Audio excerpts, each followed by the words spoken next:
Shalom à tous. Donc ici, cette étude est vraiment très intéressante et très enrichissante et très importante. Donc je vous invite à l'écouter jusqu'à la fin, véritablement à l'écouter jusqu'à la fin. Elle est très importante pour expliquer la divinité du Messie, de notre Seigneur et Sauveur Yahushua. Et pour aussi contrecarrer tous ceux qui pourraient accuser ceux qui croient en la divinité du Messie, de notre Seigneur et Sauveur Yahushua, d'idolâtrie. Car, bien souvent, beaucoup de choses sont dites dans l'ignorance totale de la richesse, de la profondeur des Saintes Écritures hébraïques et de la pensée hébraïque, biblique, et alimente toutes sortes d'accusations à l'encontre de ceux qui parlent de la divinité de Yahushua et qui reconnaissent en Yahushua le Mashiach divin. Et ici, vous allez découvrir des vérités cachées, des mystères cachés, qui ne sont pas très souvent évoqués.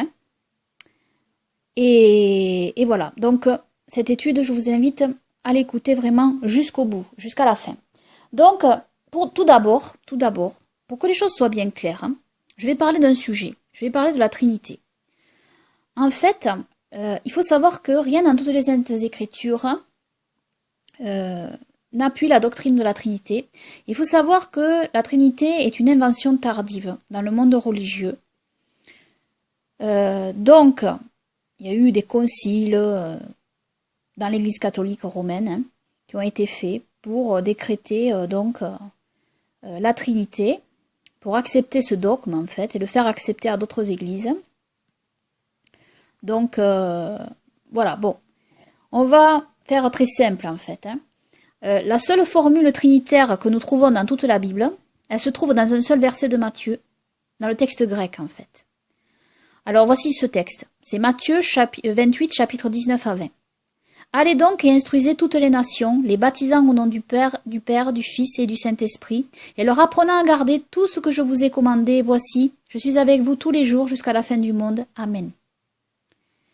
Alors, en réalité, comme je l'ai déjà fait remarquer dans mes études, le texte hébreu de Matthieu du Shem Tov, le Matthieu hébreu donc, qui est le plus proche du texte source hébreu de Matthieu des origines, n'a absolument pas cette formule trinitaire dans le texte. Voici ce que nous lisons. Matthieu, chapitre 28, versets 19 à 20 du Shem Tov. Allez et gardez vivantes toutes les paroles que je vous ai décrétées en témoignage pour le monde. Ou alors une autre traduction possible est allez enseignez-leur à garder toutes les paroles que je vous ai prescrites pour toujours. Alors, il faut savoir que Joseph Ratzinger, le pape Benoît XVI, aurait reconnu dans son livre « La foi chrétienne hier et aujourd'hui », pages 50, 51, 53, il a écrit que le texte, ce texte-là, a été modifié au IIe ou IIIe siècle par Rome. C'est un pape qui le dit. Eusèbe de Césarée citait ainsi Matthieu, chapitre 28, verset 19. « Allez donc, de toutes les nations, faites des disciples en mon nom, leur apprenant à garder tout ce que je vous ai prescrit », ce qui correspond ce qui est assez proche avec le texte Matthieu hébreu du Shem Tov, ici. Alors, il n'y a pas de doute là, quant à la modification tardive de ce verset, au rajout tardif de ce verset. En plus, cette citation n'est présente que là, dans toutes les Saintes Écritures. Dans tous les textes du Nouveau Testament, cette citation qui rappelle la Trinité ne se trouve que dans ce seul verset. Et nous voyons qu'en réalité, dans ce passage, ce verset n'y était pas auparavant. Même un pape le confirme.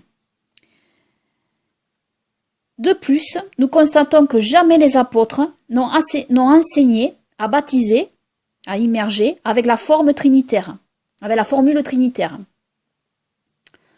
Nous lisons plutôt Actes, chapitre 2, verset 38, Pierre leur dit « Repentez-vous et que chacun de vous soit immergé au nom de Yahushua Mashiach pour le pardon de vos péchés, et vous recevrez le don du souffle saint. » Il n'est absolument pas question ici de la formule que nous lisons dans le texte de Matthieu. Si vraiment Yahushua avait enseigné aux disciples à baptiser ainsi, ne croyez-vous pas que cela serait répété dans le livre des Actes? Non, dans le livre des Actes, il nous est dit que Pierre leur dit, « Repentez-vous et que chacun de vous soit immergé au nom de Yehoshua Mashiach. » Il n'y a absolument pas la formule trinitaire citée dans le texte de Matthieu en grec. Et encore, dans Actes chapitre 19 verset 5, sur ces paroles, ils furent immergés au nom du Seigneur Yehoshua. Jamais donc cette formule trinitaire n'est employée par les apôtres. Nous avons bien la preuve que jamais Yehoshua ne leur a dit d'immerger les croyants avec cette formule trinitaire. Ici c'est un fait. Et dans toutes les saintes écritures, ce qui ressort, c'est qu'Elohim est un, Erad. Voilà, alors ceci devait être dit, d'accord? Nous ne sommes pas de ces croyants qui croyons en un Elohim en 3 personnes distinctes. Elohim est une seule et même personne. Il est un. Et savoir que un Erad signifie bien sûr union, mais aussi un seul, seul. Elohim a dit, moi seul j'ai créé la terre, le monde, etc. Donc, Elohim est un, Erad. Ça, c'est un concept fondamental de toute la Sainte Torah et de toutes les Saintes Écritures. C'est le Deutéronome, hein? Shema Israël, Yehovah Erad.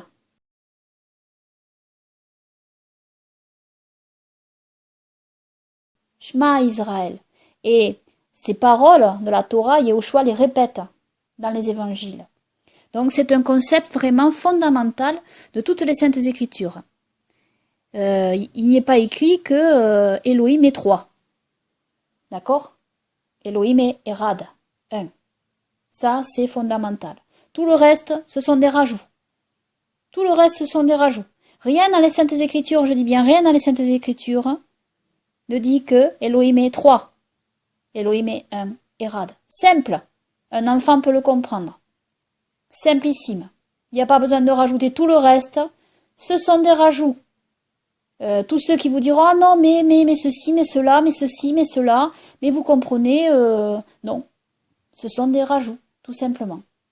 La Bible parle simplement. Nous devons parler comme la Bible parle. Pas rajouter Elohim est 3 en 1, etc. Non.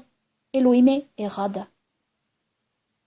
Bon, voilà, ça c'est clair, c'est net, c'est dit. Bon, maintenant que j'ai fait ce point,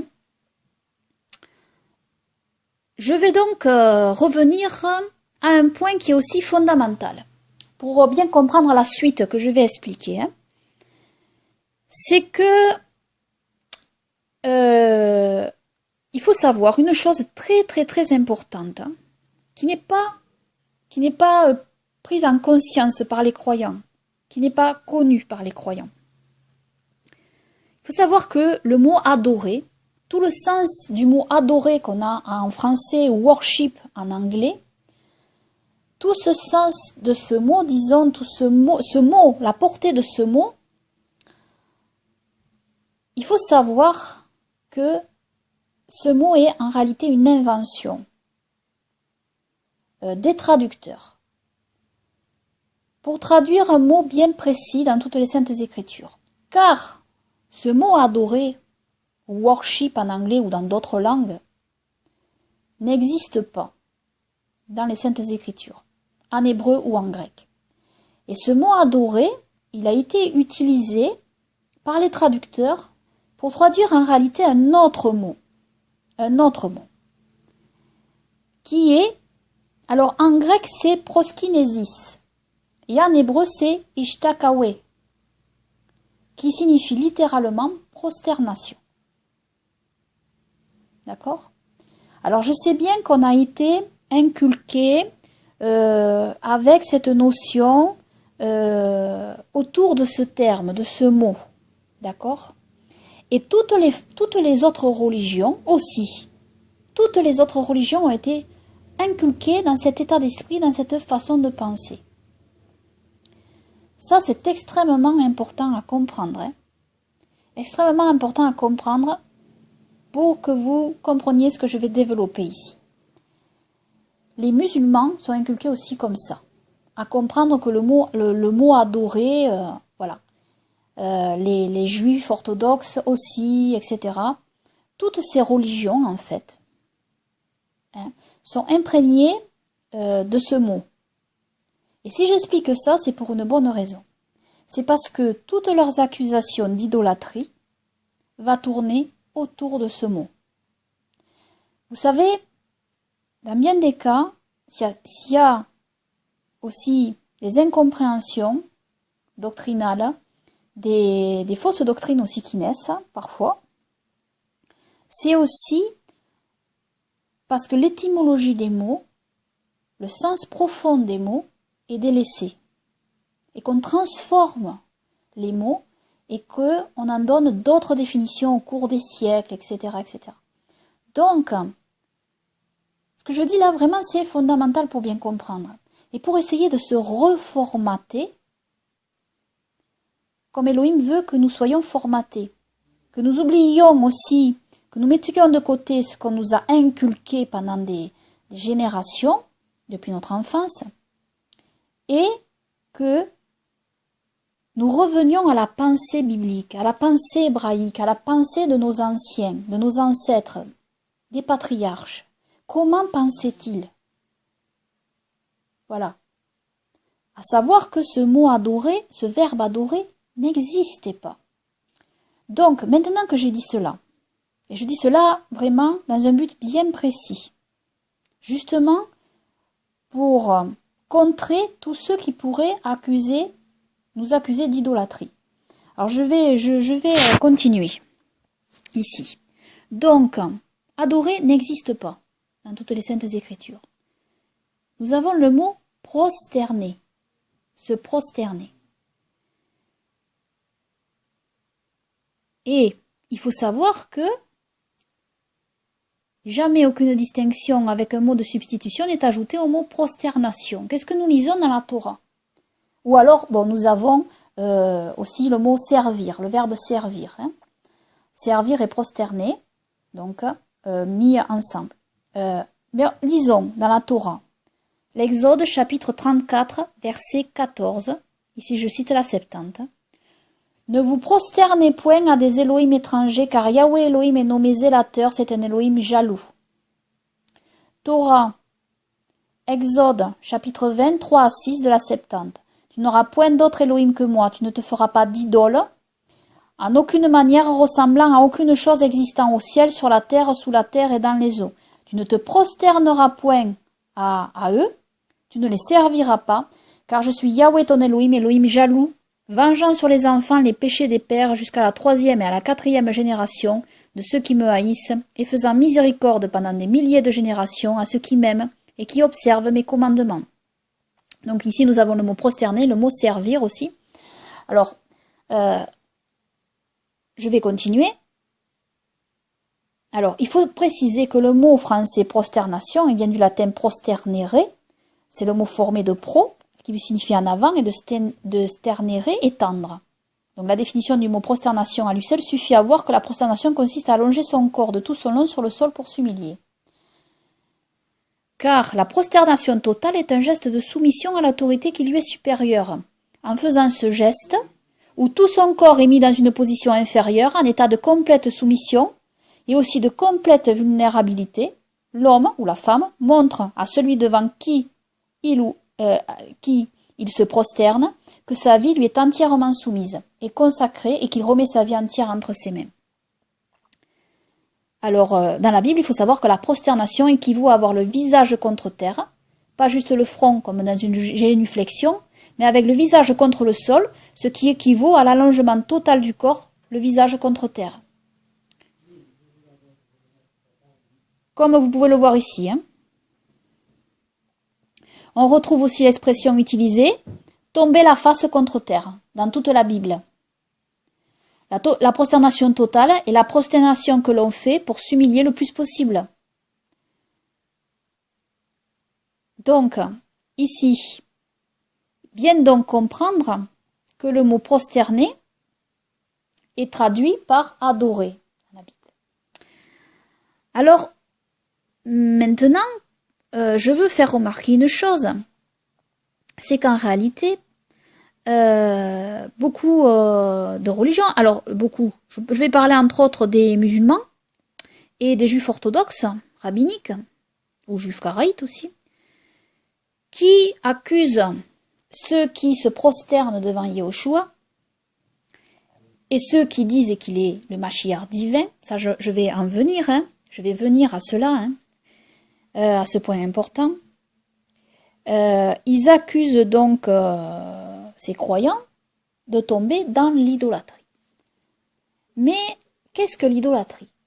Voilà, c'est ça en réalité qu'il faut bien comprendre. Qu'est-ce que c'est que l'idolâtrie, hein? Donner une définition au mot est très important. Qu'est-ce que c'est que l'idolâtrie? Eh bien, l'idolâtrie, quand on lit la Torah, on se rend compte que c'est, par exemple, dans le passage que je vous ai lu, hein, c'est de faire des représentations de choses existantes, ou de personnes qui ont existé, et de se prosterner devant, et de les servir. Et donc les servir au lieu de servir Elohim. Donc c'est ça l'idolâtrie dans la Torah. Voilà. Alors, est-ce de l'idolâtrie de se prosterner devant un serviteur d'Elohim? Est-ce de l'idolâtrie? Est-ce de l'idolâtrie de se prosterner devant un prophète d'Elohim? Non. Dans toute la Sainte Torah, on voit bien que non. On voit à de nombreuses reprises, hein, on va lire, si vous voulez, on va lire. Et je rappelle que le mot prosterner est traduit par le mot adorer dans toutes les Saintes Écritures. Donc quand vous voyez le mot prosterner, parce que les traducteurs ont fait ce qu'ils ont voulu quand ils ont traduit les textes. Ils ont fait ce qu'ils ont voulu. Quand on lit la Torah et les prophètes, quand on voit par exemple une personne se prosterner devant le roi David, par exemple, eh bien ils ont dit, cette personne se prosterna devant le roi David. Mais ils n'ont pas mis cette personne adora le roi David. Voyez? Par contre, dans d'autres passages, quand il s'agit d'adorer des idoles, eh bien là, parfois ils peuvent mettre adorer au lieu de prosterner, alors qu'il est clairement écrit en hébreu prosterner. Hein? Il est clairement écrit prosterner. Alors il change suivant les circonstances. Les traducteurs ont changé suivant les circonstances.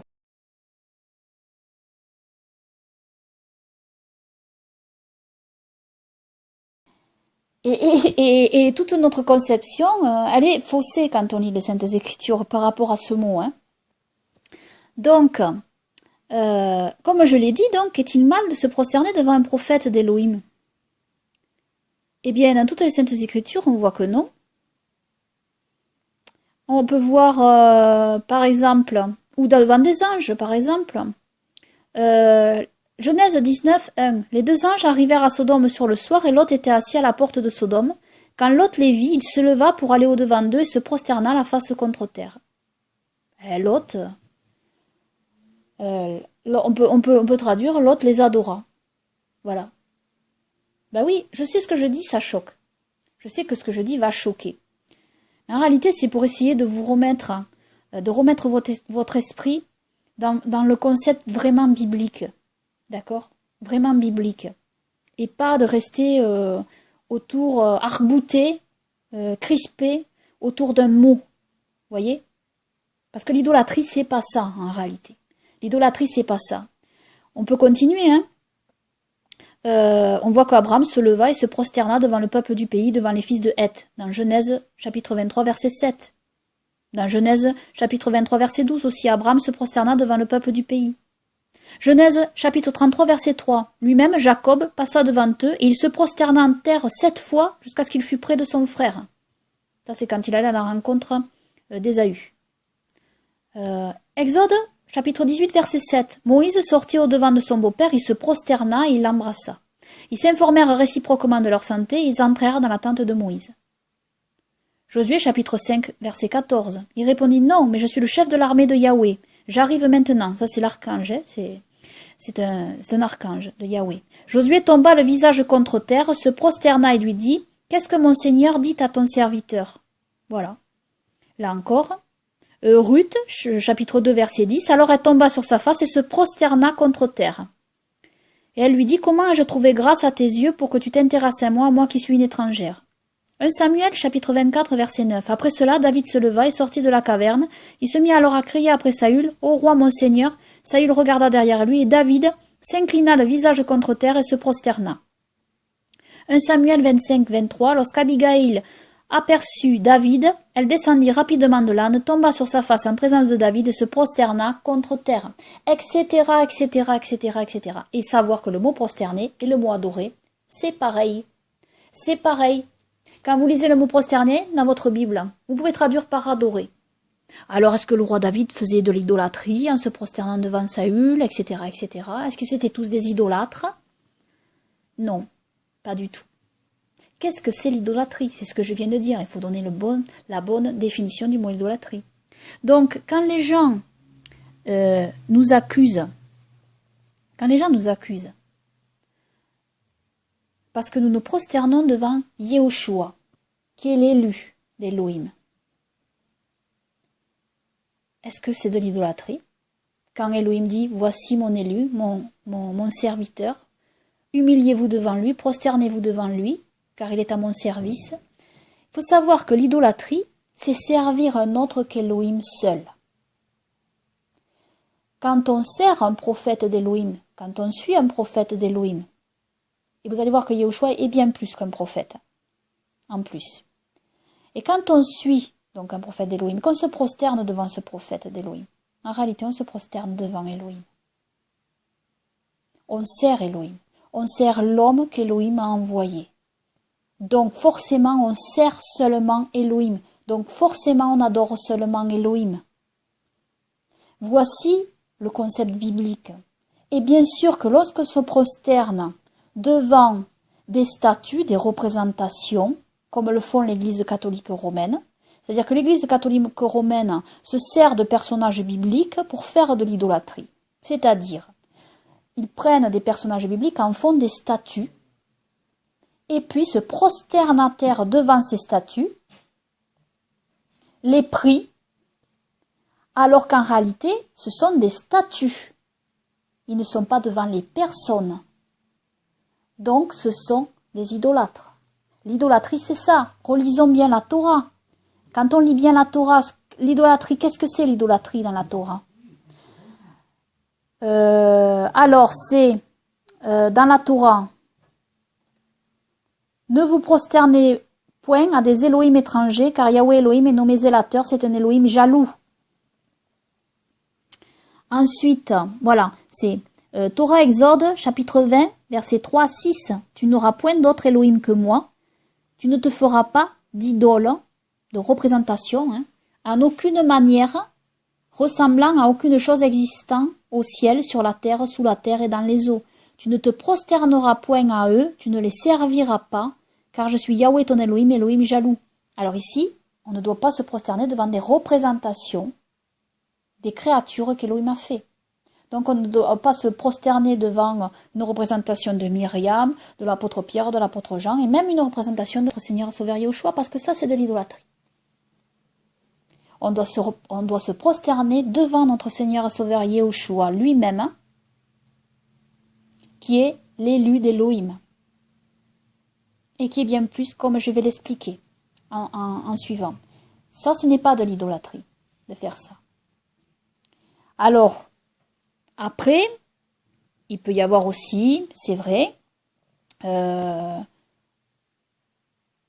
alors, qu'est-ce qu'est aussi l'idolâtrie? C'est de servir un autre qu'Élohim seul, comme je l'ai expliqué. Donc, si un faux prophète arrive et que vous vous prosternez devant ce faux prophète, alors c'est de l'idolâtrie parce que vous vous détournez de la doctrine véritable d'Élohim pour servir un autre qu'Élohim. Vous servez un autre qu'Élohim. Mais lorsqu'on se prosterne devant un serviteur et un prophète d'Élohim, donc on sert Élohim seul, puisque cet homme est envoyé par Élohim.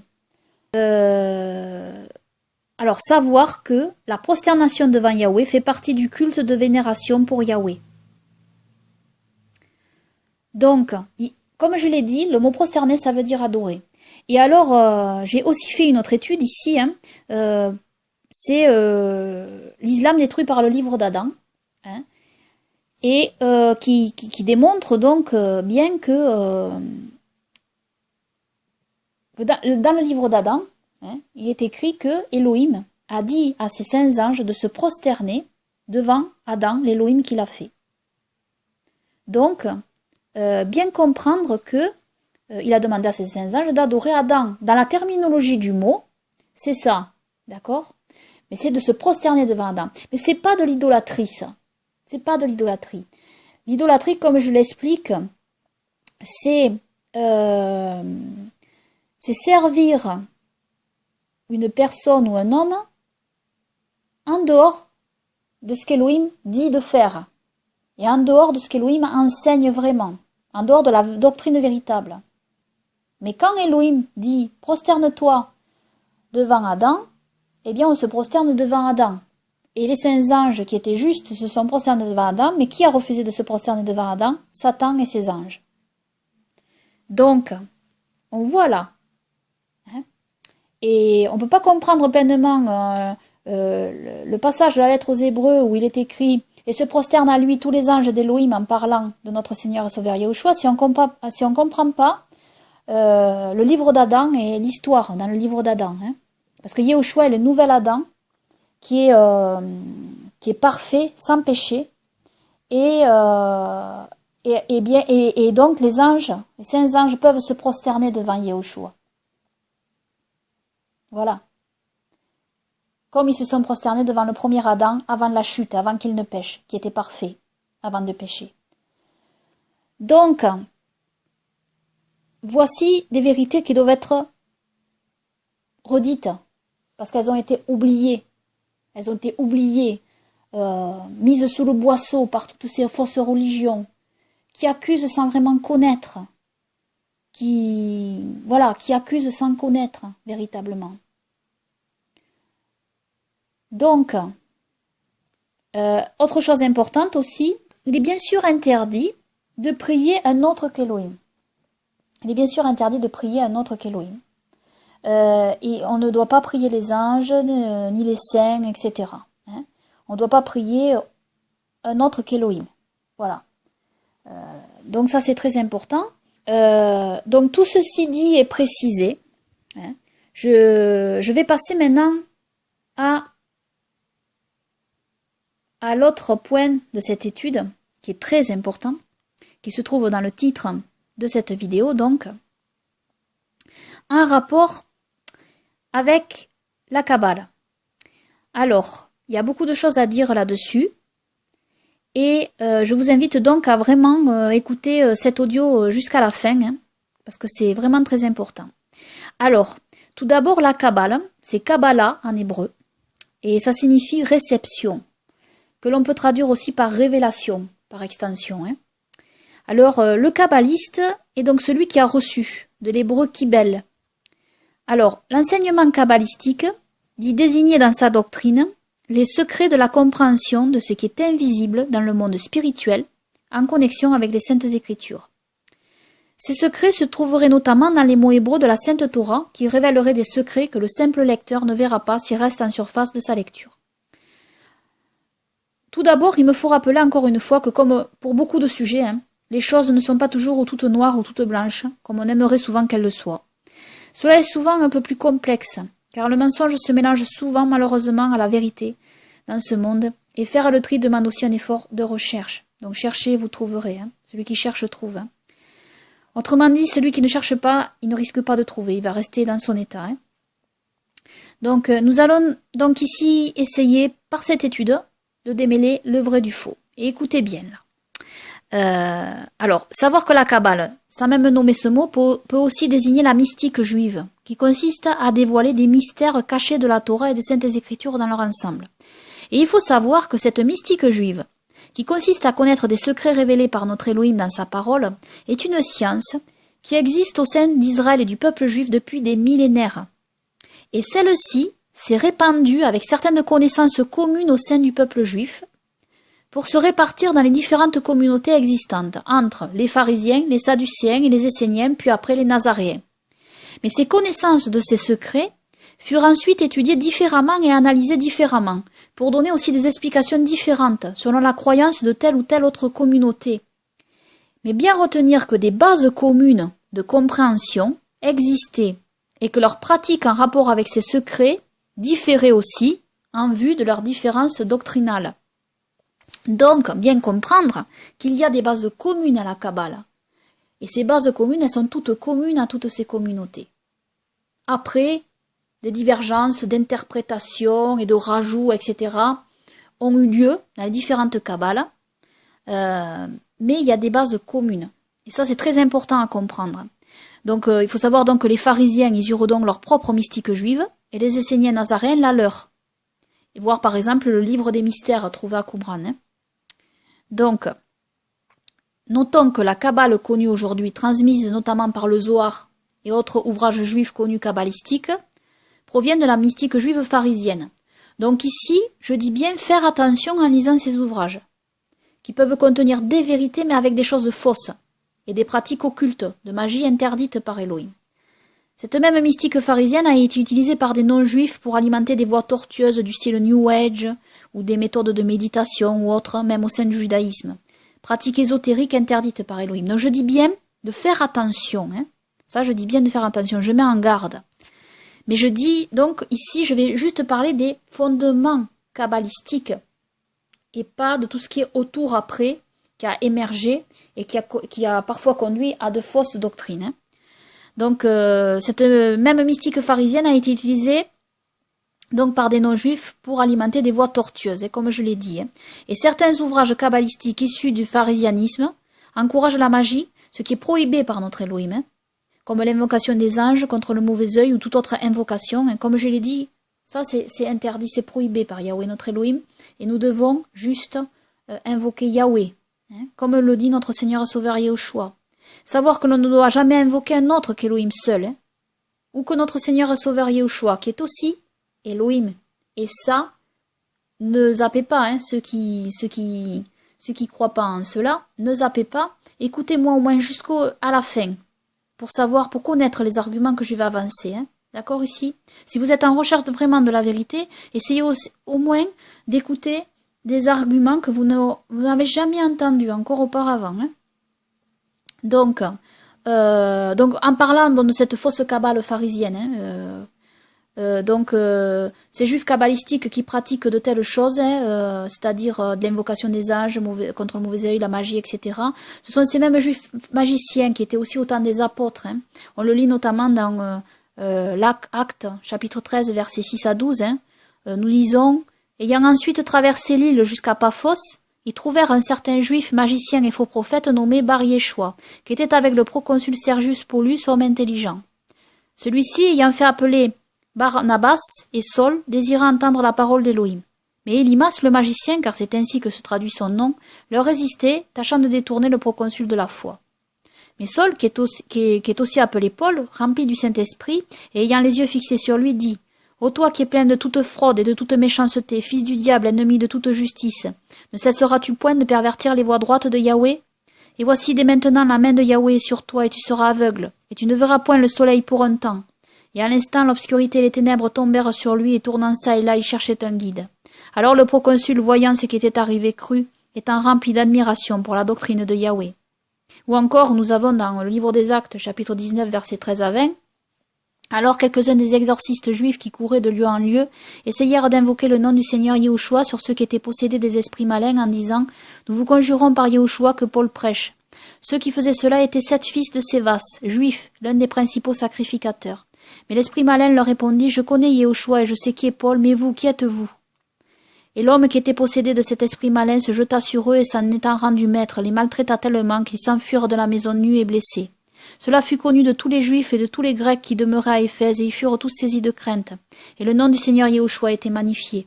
Et plusieurs de ceux qui avaient cru venaient confesser et déclarer ce qu'ils avaient fait, et un grand nombre de ceux qui avaient exercé des sorcelleries, ayant apporté leurs livres, les brûlèrent devant tout le monde, et quand on en eut calculé le prix, on le trouva de 50 000 pièces d'argent. Ainsi, la parole de Yahweh se répandait et devenait de plus en plus efficace. Donc voilà, là nous voyons les dérives qu'il y avait au sein du peuple juif déjà, et que nous retrouvons dans la Kabbale, notamment pharisienne rabbinique, Donc ici, comme je l'ai dit, je dis bien ici que je donne les fondements de la Kabbale, qui n'ont rien à voir en fait après avec toutes les dérives qui ont eu lieu à partir de ces fondements communs à toutes les communautés juives, hein, et après bien sûr jeter à la poubelle tout ce qui ne vient pas d'Elohim, hein, bien sûr. Hein. Donc voilà, hein, bien comprendre qu'il y a la bonne mystique juive et la mauvaise mystique juive. Hein. La bonne mystique qui consiste à connaître des secrets révélés par notre Elohim, afin de nous enrichir dans notre cheminement avec Elohim en esprit et en vérité, en obéissant en tout point à sa sainte Torah, et comprendre qu'il y a la mauvaise mystique, issue d'une fausse doctrine avec des pratiques de magie interdites. Donc vraiment faire le tri. Tout ceci bien précisé donc, savoir que, hormis des différences bien réelles et desquelles nous devons bien sûr en choisir la bonne doctrine et rejeter la fausse, des principes communs de compréhension transmis au fil des siècles existent dans la mystique juive pharisienne et aussi essénienne nazaréenne. Donc c'est pour ça, ces fondements sont restés, à mon sens, à l'identique. Hein. Et c'est ce que je vais vous démontrer maintenant, notamment en comparant avec les paroles de notre Seigneur et Sauveur Yahushua et de l'apôtre Paul. Alors, il faut connaître quelques principes communs de la mystique juive. Et les voici, ces principes, ces fondements hein, de la Kabbale. Hein. Alors, nous retrouvons la volonté d'Elohim. C'est un des mystères principaux de la Kabbale. Hein. L'Ein ou Ain Sof, qui est l'infini ou l'essence divine qui émane d'Elohim. Ensuite, il y a le but de la création, qui est l'Adam. Ensuite, il y a l'Adam Kadmon. Alors là, bien écoutez ce que je vais vous dire. Hein. Et ça, ces fondements que je vous donne là, les juifs pharisiens les ont hein, dans la Kabbale. Hein. Bien comprendre cela. Hein. Ils les ont. Pourquoi ils les ont? Parce que c'est pas pharisien du tout. C'est-à-dire, ce sont les fondements de la mystique juive commune à tout le peuple juif. Après, il y a eu, chaque communauté a développé une compréhension autour de tout cela. Hein. Donc, l'Adam Kadmon, qui se traduit par l'Adam original ou l'Adam Elion, l'Adam puissant, qui est dans la Kabbale l'image de l'Elohim invisible, qui fut créé par Elohim au moment de la création du monde, avant la création de l'Adam Arishon, qui lui est le premier Adam issu de la terre. Cet Adam Kadmon est en réalité Elohim. Son image, qui est sortie d'Elohim au commencement, et qui est uniquement céleste, spirituel, sans corps de chair. Savoir que le titre Adam Kadmon a aussi le titre de seul et unique. Et ça, les rabbins pharisiens le croient aussi, hein, puisque ça fait partie des fondements de la Kabbale. Hein. Alors, ensuite, un autre fondement de la Kabbale, c'est Elohim tout en tous.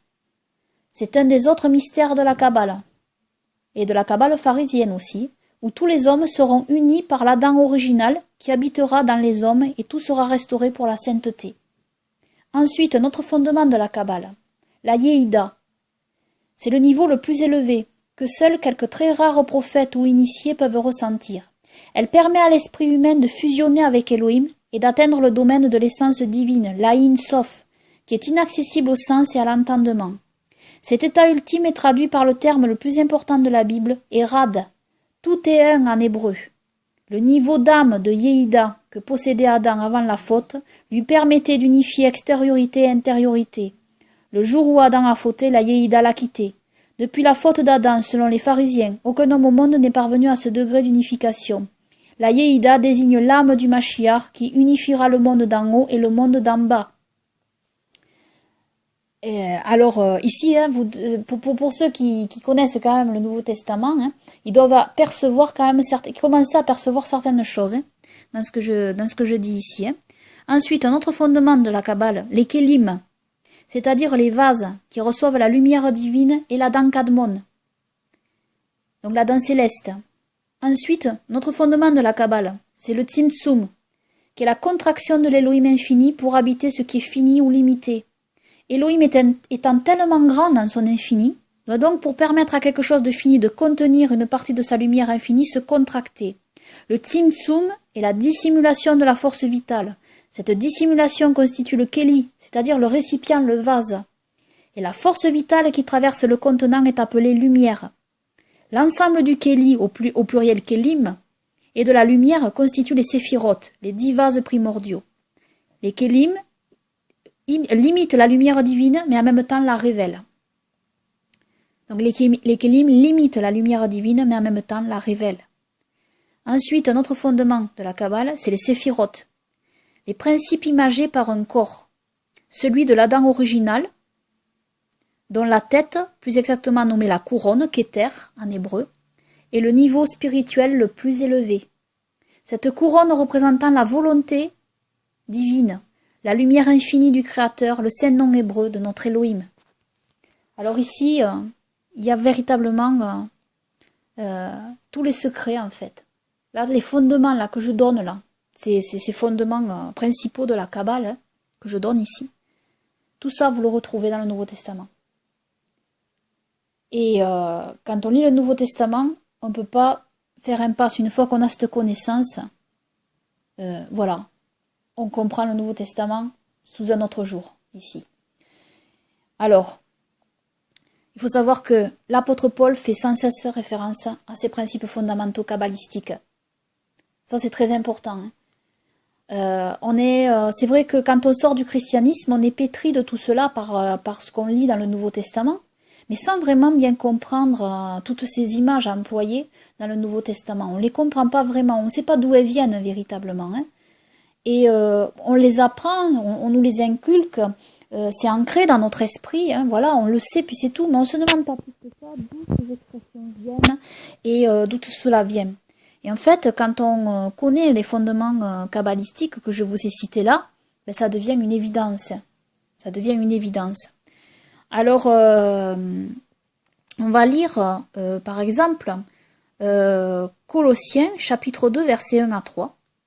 Alors, voici ce que dit Paul, l'apôtre Paul. « Je veux en effet que vous sachiez combien est grand le combat que je soutiens pour vous et pour ceux de la Odyssée et pour tous ceux qui ne m'ont jamais vu en personne, afin que leur cœur soit consolé et liés étroitement ensemble dans la charité, pour être enrichis d'une parfaite intelligence, pour connaître le mystère d'Élohim, le Père et de Mashiach, en qui sont renfermés tous les trésors de la sagesse et de la science. » Alors ici, l'apôtre Paul nous parle pour connaître le mystère d'Élohim, le Père et de Mashiach, en qui sont renfermés tous les trésors de la sagesse et de la science. Il nous parle de mystère.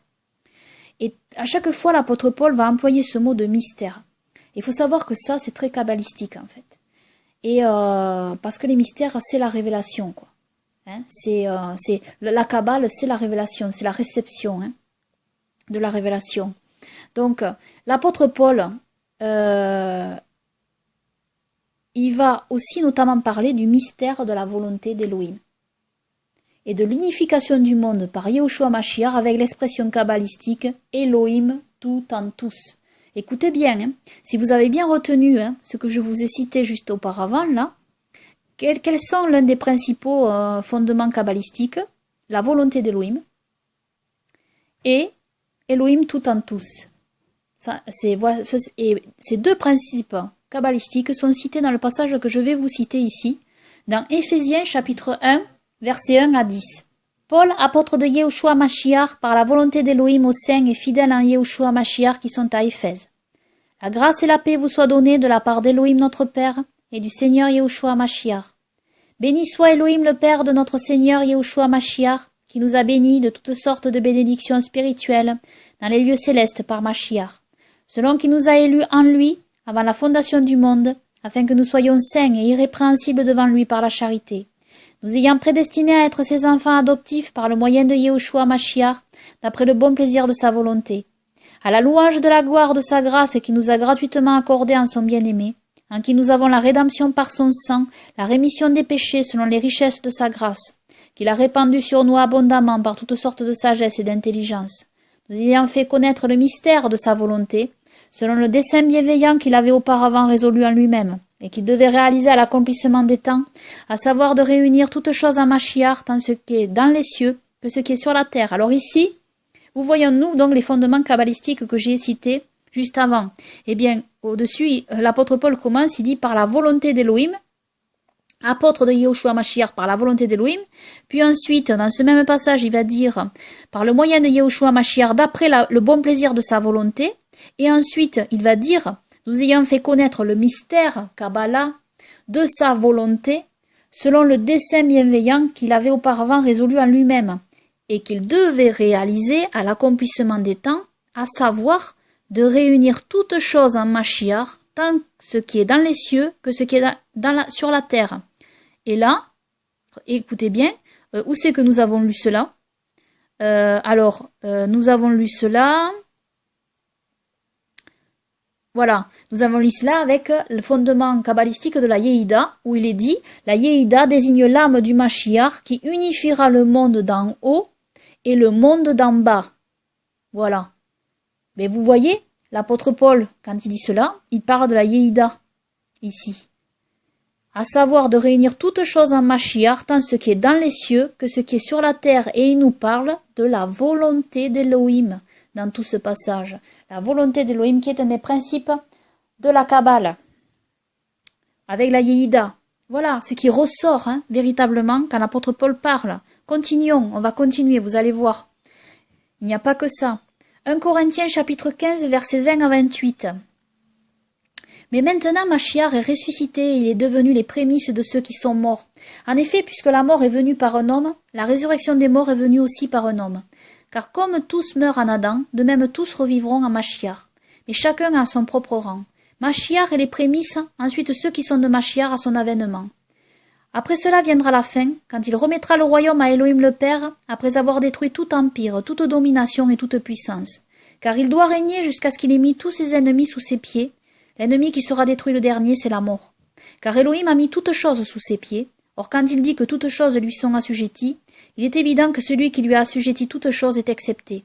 Et après que toutes choses lui auront été assujetties, alors aussi le Fils même sera assujetti à celui qui lui a assujetti toutes choses, afin qu'Elohim soit tout en tous. Écoutez bien, afin qu'Elohim soit tout en tous. Qu'est-ce que nous avons comme principes fondamentaux de la Kabbale? Nous avons, Elohim tout en tous. C'est un des mystères de la Kabbale que les pharisiens ont, dans la Kabbale aussi, puisque ça fait partie des fondements kabbalistiques, je dis bien, donc que toutes les communautés juives avaient, et l'apôtre Paul, il nous parle de cela, il nous parle de cela, avec les mêmes expressions, il nous parle de la Yehidah, il nous parle de Elohim tout en tous, qui est la Kabbale, il nous parle de la volonté d'Elohim, qui est un des principes de la Kabbale. Continuons, on va voir. Alors,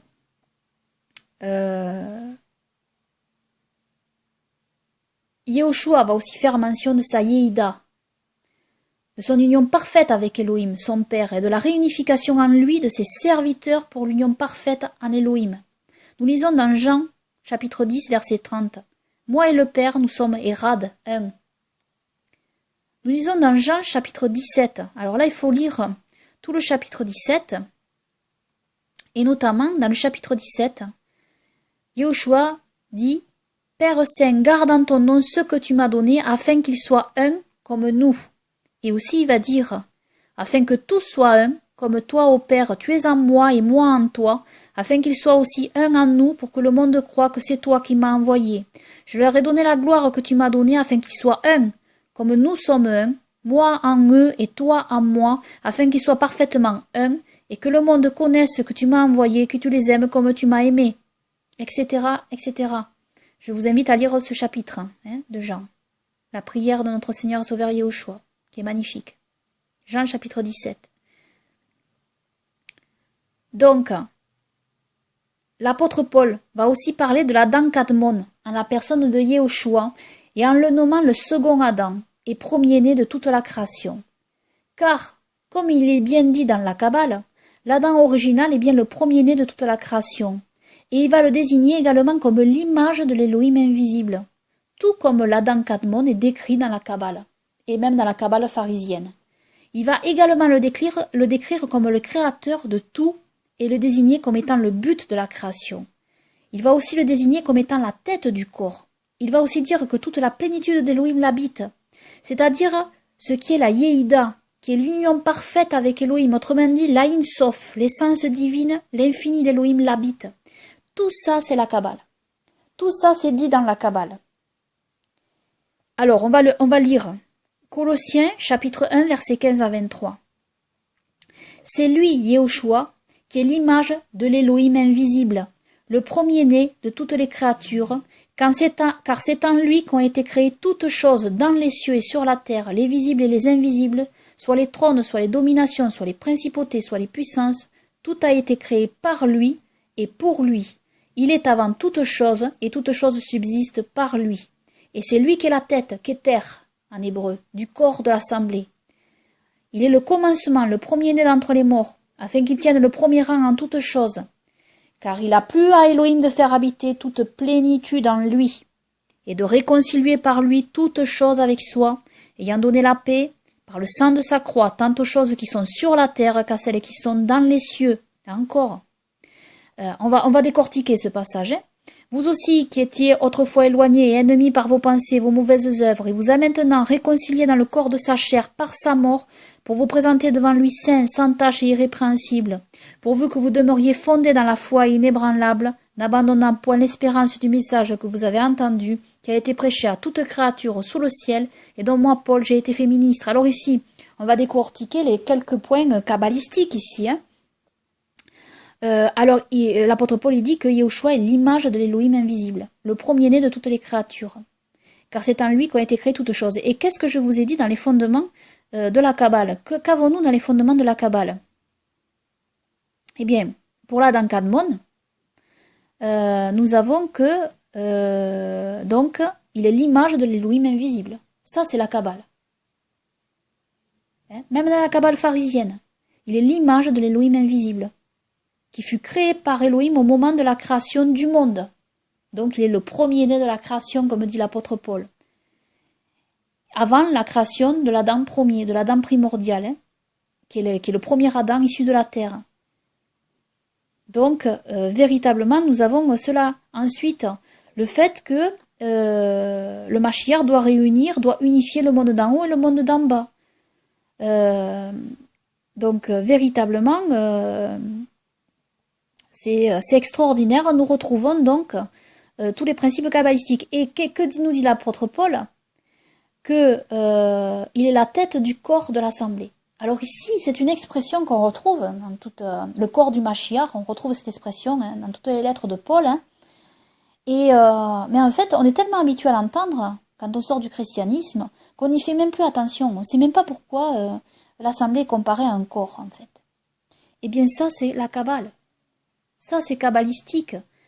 Je veux dire, voici donc le schéma que vous voyez, que j'utilise pour illustrer cette vidéo. Donc, ça, c'est le schéma du corps, en fait, dans la Kabbale. C'est-à-dire les séphirotes. Et les séphirotes sont à l'image d'un corps. Et en haut, il y a la tête, donc. La tête Keter. Et Keter, c'est la tête, plus exactement la couronne. Et l'apôtre Paul va dire, Yehoshua est la couronne de la Torah. Ce qui est faussement traduit souvent par Yehoshua est la fin de la Torah. En fait, c'est le mot télos en grec, et on pourrait dire Yehoshua est le but de la Torah, plus exactement. Mais seulement certains chrétiens se servent de ce verset pour faire croire qu'il y a annulation de la Torah, alors qu'en réalité, eh bien, ici, il y a une notion très kabbalistique, en réalité, où l'apôtre Paul dit que Yehoshua est Keter Torah, c'est-à-dire il est la tête, il est la couronne de la Torah. Voilà ce qu'est Yehoshua. Donc l'importance de la Torah est remise en avant ici, et non abolie, comme certains se servent de ce verset de manière complètement dévoyée. Donc, voyez toutes les richesses que nous retrouvons dans le Nouveau Testament. Et donc, voilà pourquoi il est question du corps qui est du Mashiach. Donc, c'est kabbalistique tout ça.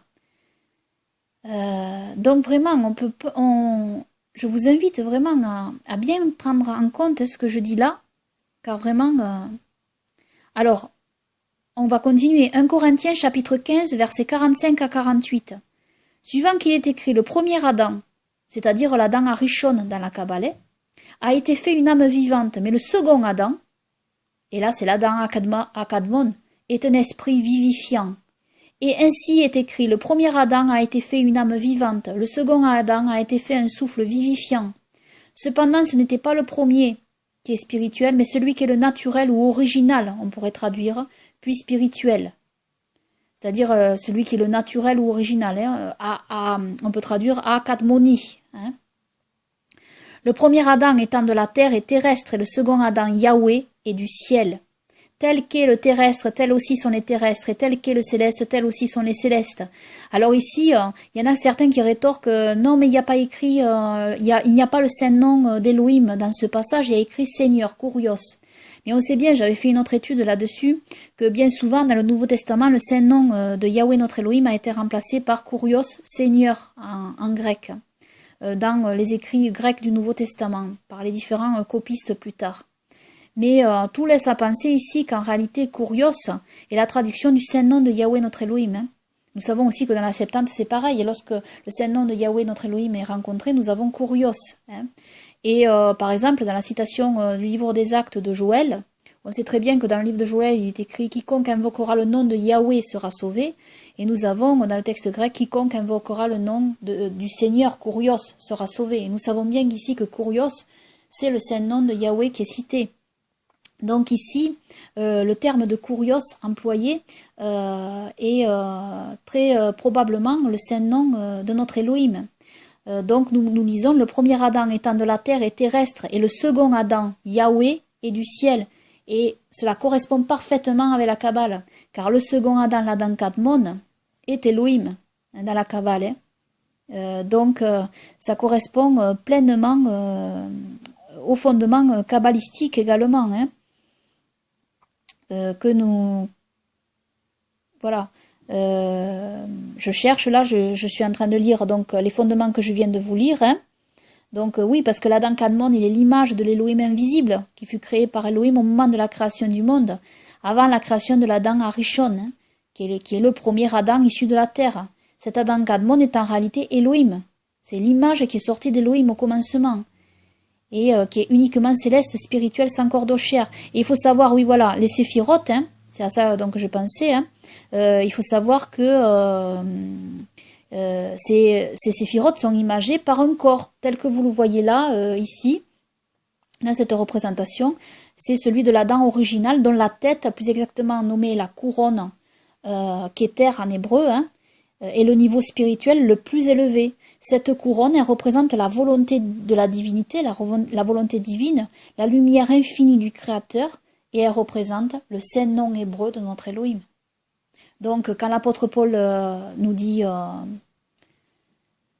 que le premier Adam étant de la terre et terrestre, et le second Adam, le Seigneur, est du ciel, ici, il nous dit le second Adam, Yahweh est du ciel. Car la tête du corps du Mashiach est Yahweh dans la Kabbale. Donc voilà, c'est clair. Donc voilà ce que je voulais vous dire. Ensuite, donc bien sûr, hein, notre Seigneur et Sauveur Yahushua est l'Adam original, donc l'image de l'Elohim, le premier-né de toutes les créatures. Il est sorti d'Elohim. Et il ne s'agit pas, comme je l'ai dit au début de cette vidéo, de la Trinité avec 3 Elohim. Mais il s'agit d'une autre manifestation d'Elohim, le seul et unique Elohim, qui se manifeste sous des formes différentes, tout simplement. Car Elohim peut être à plusieurs endroits à la fois. Voilà. C'est ça en fait, hein, qu'il faut bien comprendre. Hein. Elohim, c'est donc créer une autre forme à la création. Mais c'est lui, c'est toujours lui. Il s'est multiplié tout simplement en une autre forme, il se manifeste en une autre forme, on va dire. Mais c'est lui, son essence est la même en réalité. Son essence est la même. Voilà, c'est ça qu'il faut comprendre. C'est pas une question de... Parce que la Trinité, c'est quoi? La Trinité, la doctrine de la Trinité, c'est de croire qu'en réalité, le Père est une personne, mais une personne différente que le Fils. Le Fils est une personne, mais une personne différente que le Père. Et le Saint-Esprit est une personne, et une personne différente du Père et du Fils. Donc nous avons bien trois personnes distinctes qui ne formeraient qu'une seule. Alors que la doctrine biblique, c'est pas ça. La doctrine biblique, c'est qu'Élohim se manifeste sous différentes formes. Mais que c'est toujours lui. Son essence, la Ein Sof, elle est une. Elle est Erad. Elle n'est pas trois. Hein. Elle est un. Et cette essence c'est comme, si vous voulez, j'aime prendre l'image, je prends une image symbolique, la voici. Hein. Voici cette image que j'aime bien utiliser pour faire comprendre aux gens en réalité. Vous voyez là, Elohim, cette eau qui tombe dans ce vase, c'est Elohim. Notre Père à tous. Il est appelé notre Père parce qu'il est notre Créateur. Nous sommes ses enfants. Et cette eau, donc, qui représente Elohim, tombe dans un vase, un Kéli. Et ce vase, c'est Yehoshua, notre Seigneur et Sauveur, l'Adam parfait. L'Adam Kadmon qui a pris chair dans le corps d'une vierge, d'une Bethoula. Donc, ce vase est un vase de terre, terrestre, mais l'eau qui l'habite est Elohim.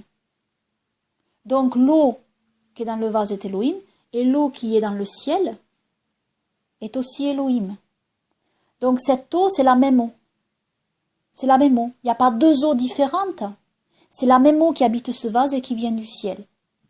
Donc véritablement, c'est une image pour faire comprendre que Elohim est Rad, un. Voilà, tout simplement. Et qu'il n'y a pas besoin de dire il est trois en un, voilà. Non, il est un, tout simplement. Son essence est une. Et peut habiter des vases de terre. Et peut habiter un homme. Et marcher sur cette terre.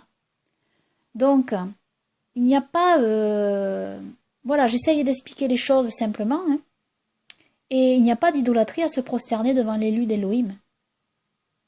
Hein, l'idolâtrie, c'est de ne pas faire ce qu'Elohim dit de faire. De ne pas se prosterner devant son élu quand il dit qu'on doit se prosterner devant son élu. Son élu qui est habité par l'essence divine, par la Ein Sof. Donc se prosterner devant son élu, Yehoshua, notre Seigneur et Sauveur, c'est se prosterner devant Elohim. N'ayez aucun doute de cela, à 100%. Ne doutez jamais de cela. Et ne pas se prosterner devant Yehoshua, c'est être semblable à Satan et se révolter. C'est ça la vérité biblique. Voilà. On peut continuer en concernant la Kabbale. Jean 16 à 28. Yehoshua dit « Je suis issu du Père, et je suis venu dans le monde, je laisse de nouveau le monde, et je vais au Père. » Donc ici, quand il dit « Je suis issu du Père », on voit vraiment, il est l'Adam Kadmon, il est issu du Père. Il est l'image de l'Adam Arishon, du premier Adam. Il est le Fils de l'homme qui est dans le ciel, qui est descendu du ciel. Voilà. Il est sorti du Père, il est descendu du ciel. Donc, alors il est fils d'Adam, fils de l'homme, hein, je précise, hein, car fils d'Adam par Myriam hein, aussi. Hein. C'est-à-dire que Yehoshua, notre Seigneur et Sauveur, il est 100% homme. On ne peut pas lui enlever son humanité. Parce que ça aussi, c'est une doctrine antichrist de faire cela. Hein. Jean le dit bien. Hein. C'est Yehoshua, l'homme. Ça fait partie du plan d'Elohim. On ne peut pas enlever ça. C'est fondamental. Hein. Ne faire que Yehoshua seulement un Dieu qui ne serait pas un homme, c'est une doctrine antichrist. Ça va pas. Hein, ça vient pas d'Elohim. Hein. Donc, Yehoshua est 100% homme. On ne nie pas ça. Au contraire, on y croit à 100%. Ça, c'est fondamental dans la croyance. Il est 100% homme, mais ça, c'est indéniable. Hein. Il est 100% homme. Et il est l'homme parfait. C'est-à-dire, il est l'Adam parfait. Yahweh, notre Elohim, répare la faute de l'Adam originel, du premier Adam, de l'Adam terrestre, par Yehoshua, notre Seigneur et Sauveur, par l'Adam Kadmon, qui est descendu du ciel. Parce que ce que le premier Adam n'a pas pu faire, c'est Yahweh lui-même qui l'a fait. en venant en chair, dans le ventre d'une vierge, dans le ventre d'une Bethoula, par son souffle saint. Il a habité un corps de chair. Il a créé un nouvel Adam parfait. Et voilà, c'est ça le plan divin, pour nous racheter et pour sauver l'humanité par l'homme. Parce que Yahweh veut sauver l'humanité par l'homme. Il veut rehausser l'homme parfait. Il répare ce qui n'a pas été fait à l'origine. Ce que le premier Adam n'a pas pu faire, Yehoshua, lui, l'a fait. C'est ça, il n'a jamais péché, il n'est jamais tombé. Et il est mort pour nous. Il a pris pour nous toutes nos fautes, tous nos péchés. Il a donné sa vie pour nous. Donc, ceux qui rejettent cela, ceux qui rejettent ce cadeau, ce don, la miséricorde infinie d'Élohim pour nous sauver, pour nous racheter, sont perdus. On ne peut pas rejeter la miséricorde d'Élohim et après penser que au jour du jugement, Élohim va leur dire à ces gens-là, ben oui, ce que vous avez fait, tous vos rites, toutes vos traditions et tout ça, oui, ça va vous racheter alors que j'ai donné mon fils bien-aimé pour mourir à votre place pour vos péchés. Et vous avez rejeté ça d'un revers de la main, disant non, je peux suffire moi-même, je peux me racheter moi-même par mes propres efforts. Hein? Vous décidez à la place d'Élohim. Ces gens-là décident à la place d'Élohim.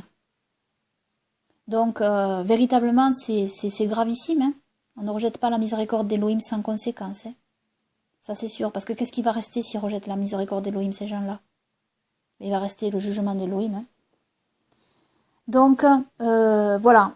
Continuons. Hein? Jean, chapitre 8, versets 53 à 58.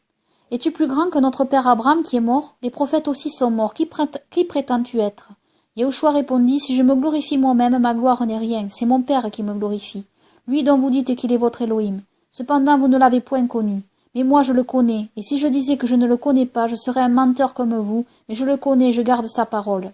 Abraham, votre père, a tressailli de joie de ce qu'il verrait mon jour. Et il l'a vu et il s'est réjoui. Les Juifs lui dirent, tu n'as pas encore 50 ans et tu as vu Abraham? Yehoshua leur dit, en vérité, je vous le dis, avant qu'Abraham fût, je suis. Donc, voilà. Yehoshua dit qui il est ici. Et ils ont failli le lapider pour cela, car ils avaient très bien compris ce qu'il disait ici, notre Seigneur et Sauveur Yehoshua. Il disait qu'il était Yahweh venu en chair, l'Adam Kadmon, descendu du ciel, sorti d'Élohim, venu dans la tribu de Juda,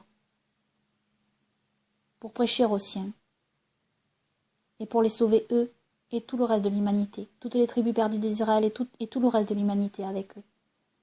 Voilà pourquoi notre Seigneur Sauveur Yehoshua est venu sur cette terre.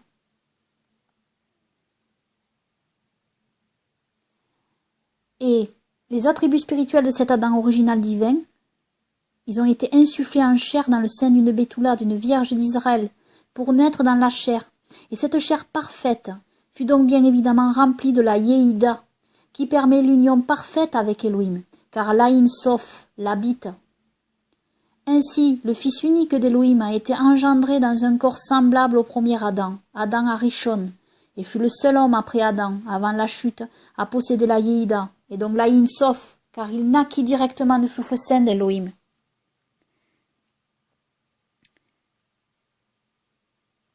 Alors,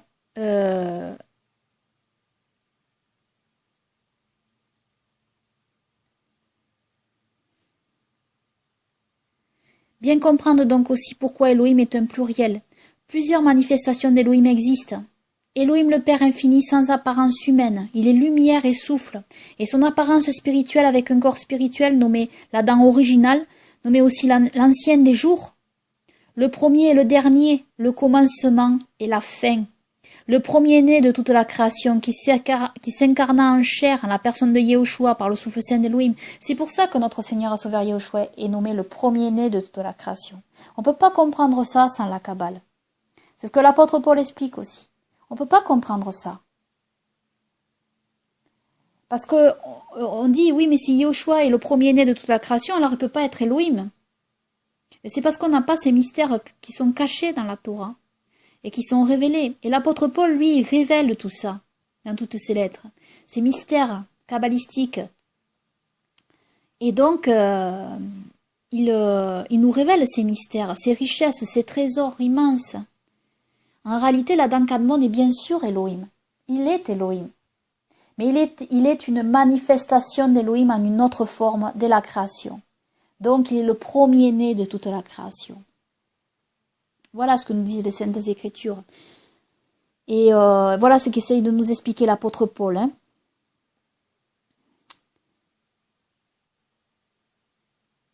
Alors, notons que tout ceci nous permet de mieux comprendre la divinité de Yahushua. Car je tiens vraiment à dire cette chose, qui est que certains croyants ont tendance à ne parler de Yahushua ou à penser Yahushua que sous son seul aspect divin, réduisant son humanité au second plan. Ceci s'explique par le fait que le souffle de Yahushua vivant en eux, ils ne voient jamais Yahushua la dent de chair et de sang. Et pourtant, il faut remettre donc cette vérité en avant, hein, que Yahushua est la dent originale céleste qui a pris corps pour devenir la dent terrestre parfait. Car l'Aïn Sof, l'essence divine, l'habite. Ceci est véritablement l'identité de Yahushua. Donc, comme je l'ai déjà dit, Yahushua est homme à 100%. D'accord? Il est homme à 100%. Mais la plénitude de la divinité l'habite. L'Aïn Sof l'habite.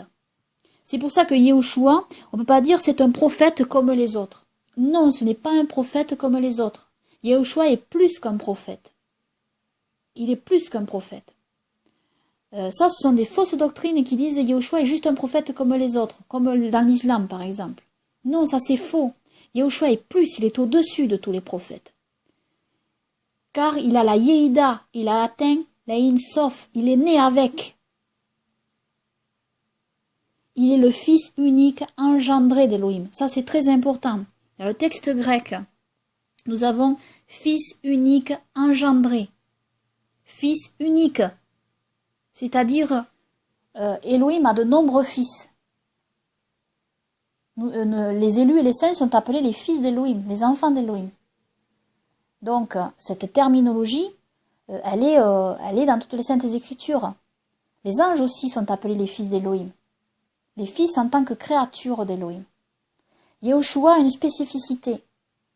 Il est nommé le fils unique engendré d'Elohim. Ça, c'est spécifique, c'est-à-dire, il est le fils unique. Yahweh n'a pas d'autre fils semblable à Yahushua. Pourquoi? Parce qu'il est sorti d'Elohim, directement. Il est l'Adam Kadmon, l'Adam céleste. Donc, il est sorti d'Elohim, littéralement. Et il a été engendré sur terre, dans le sein d'une Betula. C'est pour cela que notre Elohim a choisi une Betula, une vierge, pour engendrer Yahushua. Car il est né d'Elohim directement. Il est sorti d'Elohim directement. Par le souffle saint d'Elohim. Donc, il fallait qu'il soit homme. Donc, il fallait qu'il naisse d'une femme.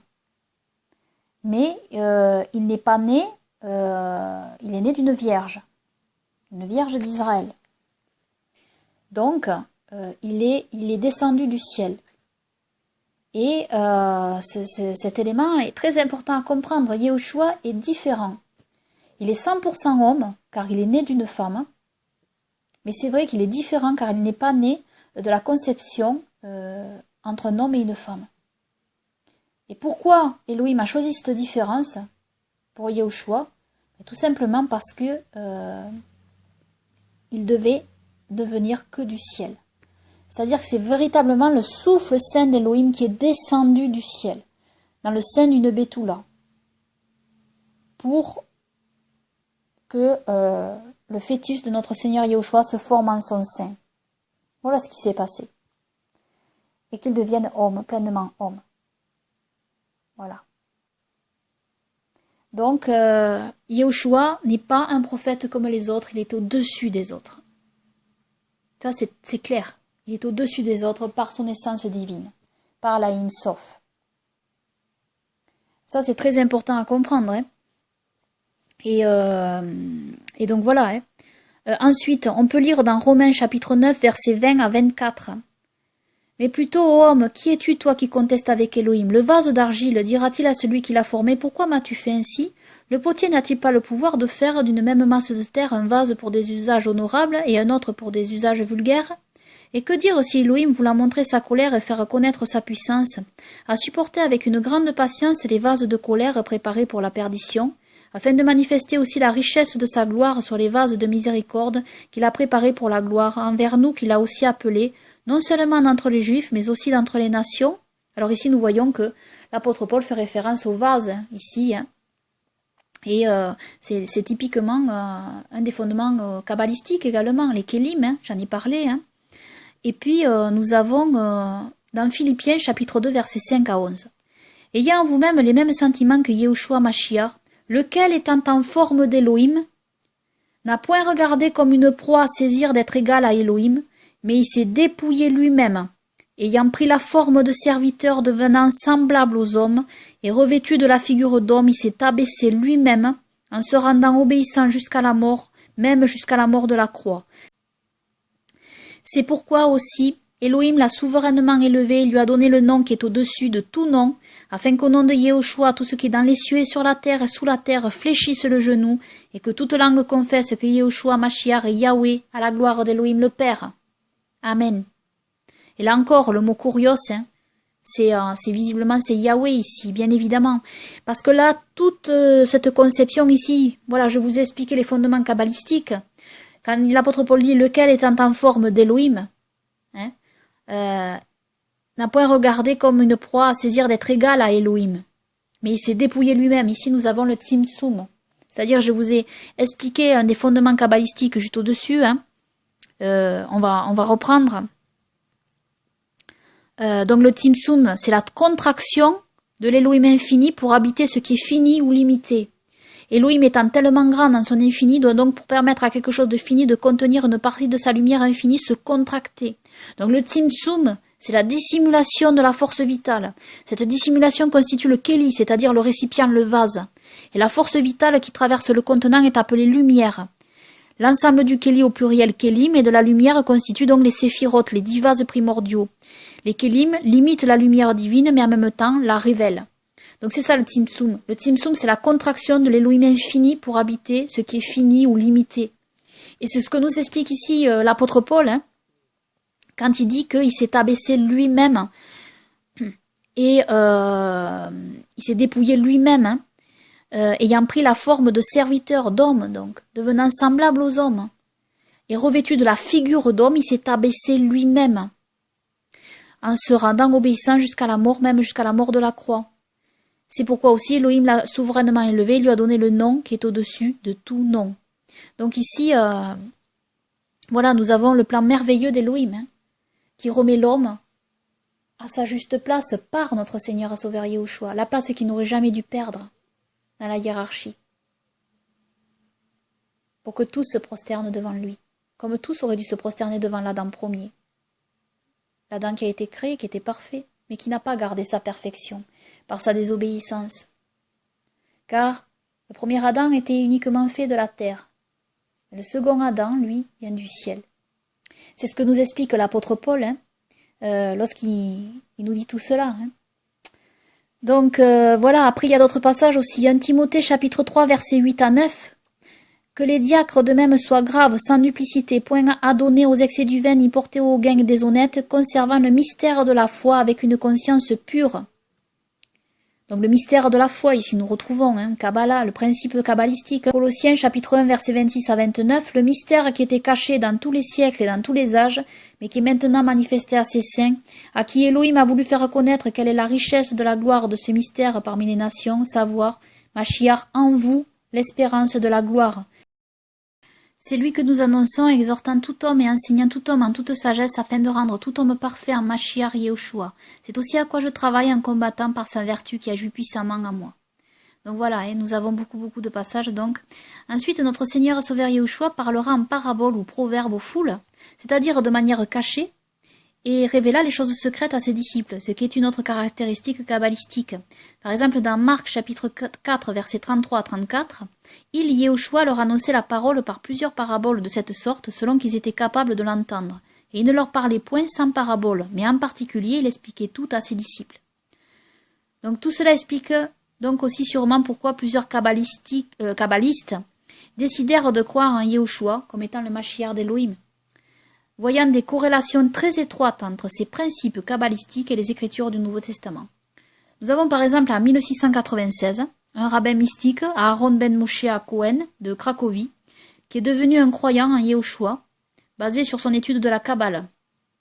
Il a écrit 3 volumes manuscrits hébraïques détaillant les nombreux parallèles qu'il a trouvés entre le Nouveau Testament et le Zohar, le texte de base classique de la Kabbale. Après, il y a Yohanan Ritangal, vers 1652, le premier traducteur de l'œuvre mystique juive Sefer Yetzira. Au début du XXe siècle, Fevel Levertov, né en 1954, fut l'un des traducteurs de ce qui est encore la première version anglaise du Zohar. Un juif chassidique formé par la Yeshiva et un descendant de 3e génération du rabbin Schneur Zalman de Liada, le fondateur de Chabad Lubavitch. Levertov est venu à croire en Yahushua comme le Messie par des parallèles qu'il a trouvés entre le Nouveau Testament et sa foi mystique juive. Donc voilà, le centre de Kabbale de Los Angeles, l'un des plus connus de la Kabbale aujourd'hui, fait souvent mention d'un savant non-juif de sagesse kabbalistique, Pico della Mirandola, 1463-1494. Cependant, les porte-paroles, les livres et les présentations du centre ne mentionnent jamais sa conclusion ultime, basée sur des années d'exploration des secrets mystérieux de la sagesse kabbalistique. Il a dit ceci: « Il n'y a aucune connaissance qui prouve mieux la divinité du Messie que la Kabbale. » Je crois que là, voilà, c'est une conclusion assez explicite que je donne ici. Donc voilà. Tout ceci dit, je rappelle donc ce que j'ai dit au début. Il existe donc une bonne mystique juive et une mauvaise. Et donc attention aussi à ce qui est faux se trouvant dans le Zohar et ailleurs avec des pratiques de magie condamnées par Elohim. Pour être sûr, toujours s'appuyer sur la Sainte Torah de notre Elohim et des enseignements de notre Seigneur et Sauveur Yahushua et de ses apôtres et de ses prophètes. Et je veux préciser que je n'ai pas fait cette étude pour que les croyants se plongent dans les textes kabbalistiques pharisiens, qui ne sont pas bons dans leur intégralité, car du faux et des mauvaises pratiques s'y trouvent. Donc concentrons-nous plutôt sur la bonne doctrine et la bonne mystique juive, avec les textes des Saintes Écritures sûrs à 100% qu'Elohim nous permet d'avoir et de méditer, tout en ayant connaissance de ces fondements kabbalistiques que les apôtres recitent dans tout le Nouveau Testament, et que toutes les communautés juives avaient, et avaient cette connaissance, qui est importante pour comprendre, et pour ne pas tomber dans de fausses doctrines aussi. Voilà. Et donc j'espère que cette étude vous aura apporté, comme moi elle m'a beaucoup apporté, et qu'elle permettra à certains qui pourraient tomber dans de fausses doctrines, dans des doctrines douteuses, de revenir vraiment dans la saine doctrine, en prenant en compte tout cela véritablement. Donc voilà. Je vous dis shalom à tous et que Yahweh notre Elohim et notre Seigneur et Sauveur Yahushua soient glorifiés, honorés, remerciés et adorés. Amen, amen.